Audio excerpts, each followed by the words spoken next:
Erin, in case people don't know, you're with CBS, or you're a correspondent with CBS. You do a show called CBS 48 Hours Mystery, Saturday nights at 9 o'clock Central Time. You've won 9 Emmys.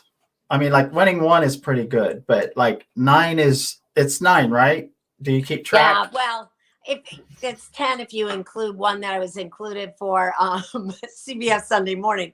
But remember, I've been there a long time, so uh, it's less impressive when you realize that I've been at CBS for 34 years. So that's one every 3 years. I I think don't that's know. pretty good. I think that's pretty good. If that's, but before you went there, you were is it Chicago? Did you do the news in I Chicago? was in Chicago. I worked for 3 years in Chicago. Before that, Baltimore, Yeah. and then in Ohio, where I'm from. Right. You went to Ohio State. Did you go to Ohio I State? did undergraduate in law school. Yeah. I had a guy on last night that was from Ohio, or the night before. Yeah. I had the Friday night that it would have been 2:30 to 5:30 a.m. slot the other night. So I think it was last night, but it was late. But he was from Ohio. But I looked to try to find some old footage from you from back then, and I could not find any. But I wanted to play some, but I couldn't find any. But I did find some other stuff, and I don't know if you saw the thumbnail picture that I had for this thing. But you've won 9 Emmys or 10, and then there was another one that I didn't understand. I didn't research it, but there was a Journalist Hottie Award. What's that? Oh, that's just there is it's crime.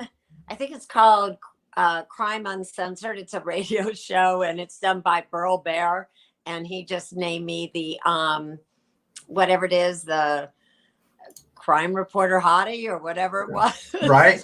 But remember, Jack, this was radio. So Oh gosh. so I think it's different.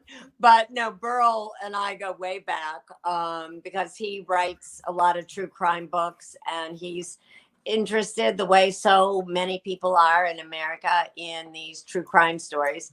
But I honestly do think, I mean, I think that's why you had Trish. I think people are interested because they're fascinated by the evidence, but they're also fascinated and interested in the idea that the system can work properly and then it cannot work properly. And those are the cases that worry us, because if it can happen to someone like Crosley Green or Lamar Johnson or Ryan Ferguson, it could happen to anybody. And that's a very frightening thought. We didn't think this prior to DNA. We thought most of the time the jurors get it right, and they don't always get it right.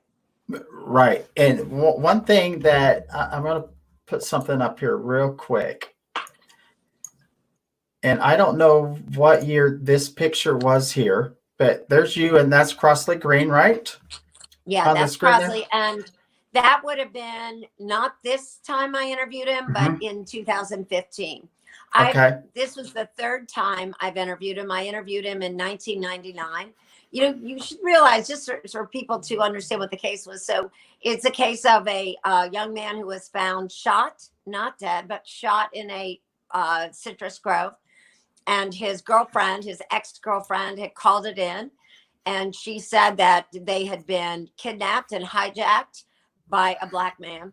The problem is there wasn't any real evidence of a assailant, but the cops never looked at her as a suspect, and they believed her, and she pulled Crosley Green out of a photo lineup that day, and they told her that the person was in there. And so they clearly had an idea that it was Crosley Green, even though there's absolutely no physical evidence at all to tie him to it. When I first interviewed him in 1999, I thought she was probably telling the truth. This was before the two first responders came forward. But I thought she had the wrong guy, because there was no way, according to the evidence, that he could have pulled this off. Number one, he doesn't drive a standard vehicle. The vehicle itself, the truck, was very difficult to drive. There's no fingerprints, nothing to connect him. And there were a lot of people who saw him at a party at the same time and remember him because he broke up a fight. But then when the first responders came forward, then I realized that it was possible there was no assailant at all. And the story took a very different turn, because then you were talking about a possible racial hoax. And that made the story more important to me because it was a bigger story. And also because if there had been another assailant, Crosley could have, now with DNA, could have proven his innocence, somebody else's DNA. But if in fact there was no assailant and the whole thing was made up, he can't even prove his innocence. How do you prove, nobody existed, so it can't be me. Right. And so that made the story, that's why I've just never given up on it. It's just been too important of a story for me to let go on. Right, because there were footprints at the crime scene, but not enough footprints for another person to be there. Well, no, there were tons of footprints. It was you realize there were two crime scenes. There were no footprints, let's be honest, at the crime scene where he was found. No footprints. But there were some footprints. She claimed they had been at a park earlier, and I think they were at the park. But I don't think they ran into an assailant there. There were tons of footprints there. And the cops claimed that they found shoe prints and that a dog followed the scent, not the shoe prints, but the scent over a sidewalk, I should point out, and went to a home where Crosley Green's sister was living. But it turns out that the real footprints, according to the original crime scene video, didn't even go to the truck. And those shoe prints were not any kind of shoes that Crosley owned. He owned one pair of Reeboks. The other thing that I just about, we didn't even put this in our hour. We've had it in past reports. So originally she said that he was wearing work boots, brown work boots. But there was a problem for the cops because Crosley Green didn't own any brown work boots. So they got her to change it. You could actually see it as you see her statements where she starts to change and say, well, maybe they were high tops and they were high top tennis shoes and they were dirty. So they look brown. And then she changed it to, well, they sounded like work boots. You actually can see as much as is available to us where she would change the story to fit with what evidence might be out there. That's really disturbing. I mean, that she says, I mean, anytime a witness changes testimony, it's a problem.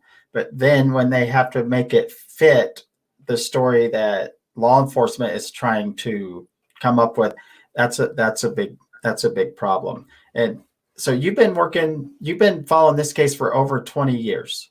Yeah, since 1999 is when I started on it. And the one thing I've learned from doing the Ryan Ferguson case and Marty Tankliff and Crosley Green, I'm very lucky to work at 48 because these cases take time. And every time you air an hour, more evidence comes out, like in the Ryan Ferguson case.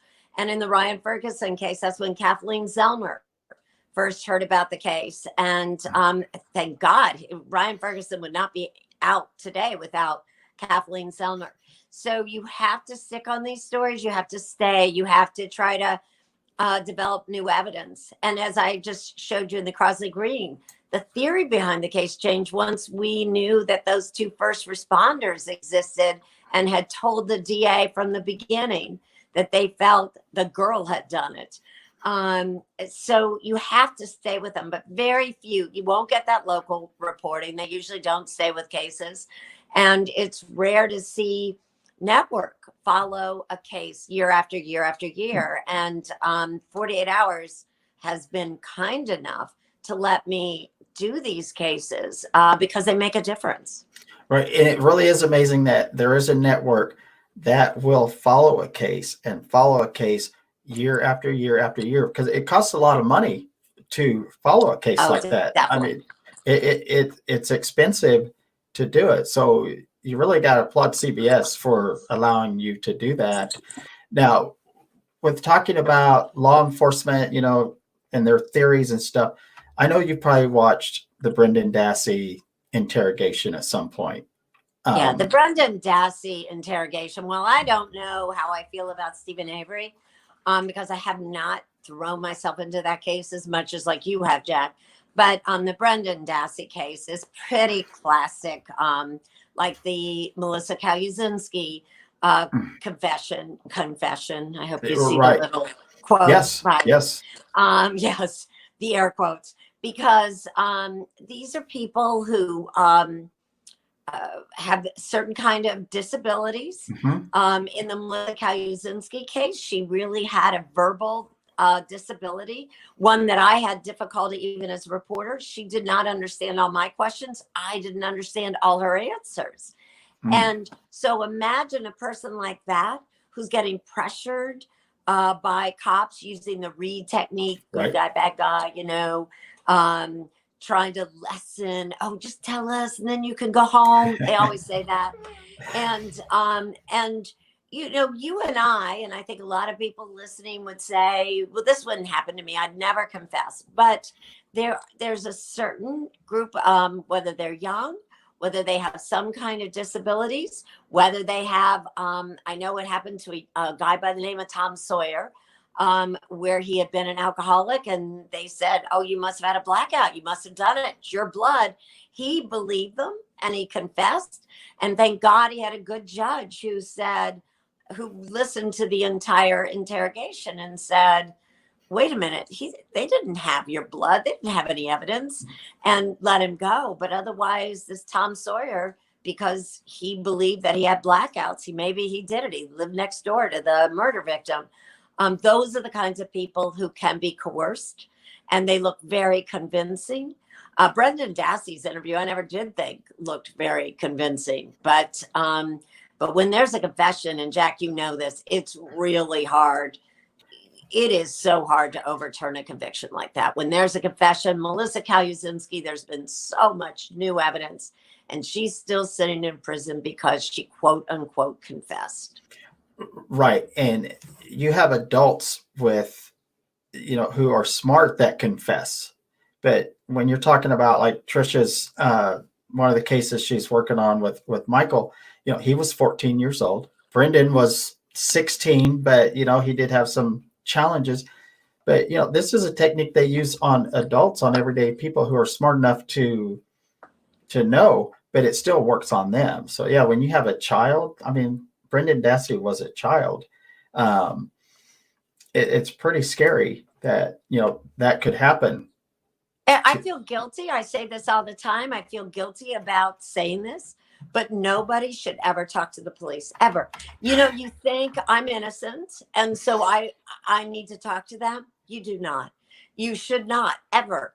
And I know that was held against, John and Patsy Ramsey during the John Benet Ramsey case. People said, oh, they must be hiding something. No, they were educated, smart people who knew that that the police were convinced that they had killed their daughter, and they were going to use whatever they said against them. And so they did not. They did later, but not initially. And if you saw those interviews, that particularly Patsy, she's very credible. She was very credible and convincing. But the police had it in their mind. They had that confirmation bias, so that no matter what either John or Patsy did or said, it was only going to add up to their guilt. It was not going to be viewed in an impartial light. Right. And I agree. The attorney I had on at 2:30, I told him that I normally tell people, and I always have to say, I'm not an attorney, so I can't give legal advice, but never talk to the cops, especially if you're innocent, because there's just nothing good that will come out of it. If you're innocent, there's nothing. If you witnessed a crime or something, maybe that's different. But when you're being interrogated and you are 100% innocent, I don't think there's too much that can help you. Like with one of Trisha's cases with Ricky Kidd case, he had a great alibi. He was filing for a permit for a gun at the sheriff's office. That was his alibi. But he still went to prison for like 23 years, although he was, in a law enforcement place, and he talked to them, he told them everything, but he still got sent to prison. And, if he wouldn't have talked to them, maybe it'd be different. I don't know, but he did talk to them, and it didn't help him at all. So, all right. So I want to know, you stick with these cases for so long, and someone's asking about, no, I think it went past. The Dream Killer, did you do, was Dream Killer your show?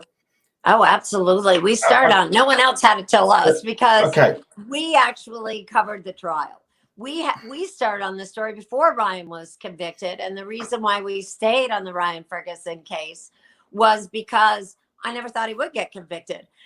It was clear from the video we had seen that the only accuser had been fed the story by the cops. And so my attitude was, oh, there's no way he's ever going to get convicted. When he did get convicted, we decided we were going to stick with that story. And every time we did, there was new evidence that came out. And then 10 years after he was convicted, he finally walked out, in large part because of Kathleen Zellner. But had we not done the story, had we not covered the trial, that's actually what worries me the most. They were able to use some of our video for the courts and their appeals. And we don't always cover trials now because it's so expensive. And that worries me, because we did always cover trials. And that really helped if an appellate court needed to see a particular witness or, be able to go back in time. Right. And it is really important for people to understand that if it's not for people like you, and even the small people, like in my first hour, I had DK Sell, who helped, he was a big part of getting this guy out of prison. But had he not got involved and just done his internet research, the guy might still be in prison. But if you don't put pressure on, these people that receive these taxpayer dollars, I mean, they do work for the people. They need to be held accountable. But if it's not for people that put pressure on these, some of this stuff would just go on forever. And I lived in Kansas City when Ryan, when he went through all that. And when I first saw it, I was like, man, something just doesn't make sense to, the whole story and everything. But I do remember you all covering it, and I didn't think he would get convicted. I figured he'd go through, it would be a clear case of, mistaken identity or whatever. Because I mean, when you have, in a case, you don't have any evidence except for, oh yeah, I saw this person do it, and that's your only evidence. I mean, that's a problem for me, because there's no DNA evidence. There's just no real hardcore evidence. And then when you have law enforcement paying off people in some way or doing favors for them, it really skews the system to where it's not fair. But in Ryan Ferguson's case, what was so troubling about that is there was tons of physical evidence. The problem is it didn't match either Charles Erickson or Ryan Ferguson. So that case broke my heart for a lot of reasons. I really liked the prosecutor in that case. And I thought they had more evidence, that they were keeping evidence from us. And so when time went on and I realized that they didn't, and I was so disappointed with him. And of course, then he cut me off. He used to talk to me, and then he would not talk to me anymore. But what kept me always worried about the case, Charles Erickson would not talk to us for a long time, nor would his family. And at one point I said to Charles' attorney, why is he taking a deal? I mean, it's clear he doesn't know anything about this case. And the attorney kept saying to me, I know something you don't. And then I got worried that maybe, oh my gosh, maybe when Erickson got home that night or something, there was blood and his mother found it or something. And that was something I'd never hear. And one of the things that made me the angriest was right before he did get out, and I finally interviewed Charles' mom. I finally got to ask her, and I said, all these years, your attorney said to me that you knew something that we didn't, and there was a reason why you let him. And she said, no, there was nothing. And I was trying not to, they just want him to get a deal first. They, for some reason, thought their son could commit a murder like this, and they wanted to get the best deal. They didn't think that maybe he'd be innocent, and they could have avoided 10 years of prison, and Charles Erickson's still in prison. Right.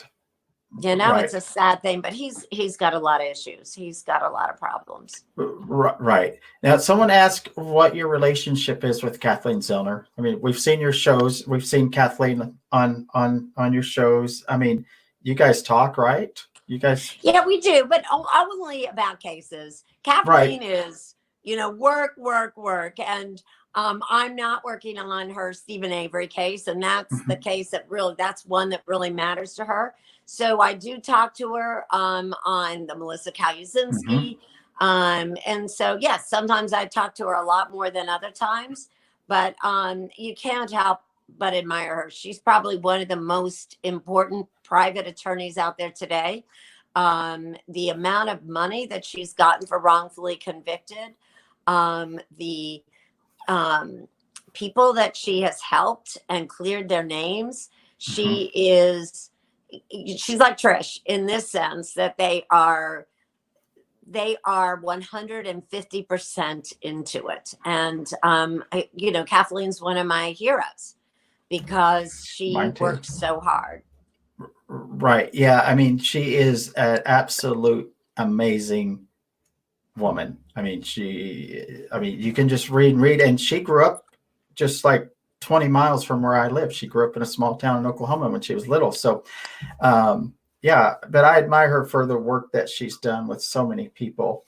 But also you, I mean, you're up there too. You're a legend, just like she is. I mean, you are. I mean, what made you get into this kind of field? Like, did one day did you just like people need help, or what was it that? No, I wish it was that thoughtful. I was practicing law in Columbus, Ohio, in a law firm. I was the only female at a time when Columbus was just getting used to having female lawyers. I wanted to be a litigator. And I thought one way to possibly gain clients would be to go on television. And so I hosted a local show in Columbus. I didn't have a degree in journalism. And then I realized that a lot of what I wanted to accomplish, I could do as a journalist with a legal background. And then, of course, I lucked out when 48 Hours became trials all the time. Right now, I mean, I can't believe my luck that I ended up with the most perfect job for someone like me. I get to talk and interview lawyers all the time. I get to deal with legal issues, whether it's on CBS Sunday Morning or 48 Hours. CBS this morning. If my case that I want to cover isn't big enough for 48, then I can go to CBS this morning. I mean, I am blessed, honestly, to work at a place that says, "Hey, just do the work. Make sure that you're on the right side of this, and we'll air it." Right. And so it takes a lot of work, but I've got always really good people working with me Mhm. who want to do the same thing. It's not just me, obviously. And so it's been a perfect career for me. Right. There's a lot of support people that help that make things like this happen. I mean, Oh, and yeah. I've told people that I have people that are just giving me all this information for like the Don Lewis case, the Tiger King thing. I'm just the mouthpiece. Like they're doing all of the hard work. I'm just going through it and relaying the information. Now, you also have a podcast. I only have like 1 minute left, and then everyone's going to go over to Andrew Whitehead's channel. What the information on your podcast? Where can people go to listen to your Well, podcast? wherever you get podcasts, Apple, you name it. It's called My Life of Crime, Erin Moriarty and My Life of Crime. And it's in most cases a little lighter look at crime, if there can be. I did do a serious case of a young man in prison in Missouri. He didn't kill anyone. He robbed some convenience stores with a fake gun, an empty BB gun, and got a 40-year sentence. So I thought that Hmm. was worth doing a story on. But otherwise, I spent the night in Lizzie Borden's house. I went to talk Oh, to female killers at Bedford Hills. All the pretty amazing female killers. And they're such nice women. That's what, I had a right, hard time like, okay, this is a woman who killed a lot of people, but she's so nice. right. Uh, So that's what My Life of Crime is. And I've got a bunch coming up. I think they're going to be released early May, 6 more episodes. And because you can do different things on a podcast than you can, with a little lighter touch than you can on 48 Hours or for Sunday Morning. Right. I'm just going to say this person right here, Erin, they mean Erin, but why are you hiding your cape? I think true superhero. I had her brother on the first hour, and he spent 12 years in prison for a crime he didn't commit, and he had to sign an Alford plea. And I mean, it's a horrible thing, but I'm going to just send you, I'll message you the information for him. I think it's going to be one of those stories that you're going to look at and it's just going to make you angry because, now he owes $108,000 for legal fees, but a judge apologized to him and said, justice did not serve you. You were done wrong. I mean, there's all these things that happened, but that was plea I hate. right. But that was his sister that just posted on there. So I'm going to send you his story because it's so sad. And thank you so much for coming on here. You're one of my idols. Muhammad Ali was like my idol growing up. You're my idol as an adult. I love what you do. Everybody's saying thank you. So thank you for coming on here. I know your time is precious. So stay safe out there. All right. Bye-bye. Bye-bye.